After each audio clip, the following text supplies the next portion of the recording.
کپڑے اتار تولیہ لپیٹے بھاگا جا رہا ہے. ساتھ ساتھ چچا کے نعرے بھی سننے میں آ رہے ہیں. سب کے ہاتھ پاؤں پھول رہے ہیں. سٹی گم ہے. ٹکریں لگ رہی ہیں. کوئی آدھ گھنٹے کی محنت سے سارے کپڑے دالان میں جمع ہوئے. نوکر اور بچے کپڑوں کے ڈھیر کے گرد دائرہ باندھے کھڑے ہیں. صورتیں سب کی ایسی ہیں گویا سوانگ بھر رکھا ہے. کسی کے منہ پر مٹی پڑی ہے, کسی کے بال مٹیالے ہو رہے ہیں, کسی کے کپڑوں پر جالے لگے ہوئے ہیں.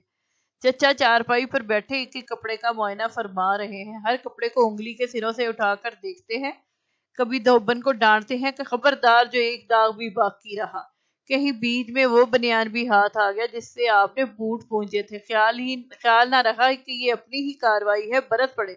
اب دیکھو تو اس کی حالت یہ انسانوں کا برتا ہوا معلوم ہوتا ہے. اللہ جانے بد تہذیب کہاں کہاں داغ. اچھی طرح سے دیکھنے پر چچا کو یاد آیا کہ یہ بنیان ان کی اپنے کمرے کے آتش دان میں سے برآمد ہوا ہوگا. چنانچہ فوراً کپڑوں میں ملا دیا اور ارشاد ہوا, اب چلو اب جو ہے سو ہے. لو اب کپڑوں کو الگ الگ کرو اور کہ کون سا کپڑا کس کا ہے. 10 ہاتھ کپڑے الگ الگ کرنے میں مصروف ہو گئے. ہر ایک کو اپنی کارگزاری دکھانے کا خیال. دھوبن چیخ رہی ہے, ارے میاں جانے دو, اے بھائی رہنے دو, میں ابھی آپ الگ الگ کر دوں گی. مگر بچے کہاں سنتے ہیں. کوئی کہتا یہ میری قمیض ہے, کوئی کہتا تمہاری کہاں سے آئی, یہ تو میری ہے. کسی کا کوٹ پر جھگڑا ہے, کسی کا باسکٹ پر. کوئی کرتے کی ایک آستین کھینچ رہا ہے, کوئی دوسری. کسی کے پجامے کے پائنچوں پر رسا کشی ہو رہی ہے, کپڑے چر چر پھٹ رہے ہیں. چچا سب کے ناموں کی فہرست بنانے میں مشغول ہیں. بیچ میں سر اٹھا اٹھا کر ڈانٹتے بھی جا رہے ہیں. پھاڑ دیا نا, اب کے بنانے کو کہیو کوئی نیا کپڑا, جو ٹاٹ کے کپڑے نہ بنا کر دیے ہوں. چلے جاؤ یہاں سے سب, چلے جاؤ سب یہاں سے, ہم اکیلے سب کام کر لیں گے. بچوں اور نوکروں کا قافلہ رخصت ہوا اور دھوبن کے ساتھ مل کر فہرست بننی شروع ہوئی. اسے ہدایات دی گئیں کہ دیکھ ہم پوری فہرست بنائیں گے کپڑوں کی.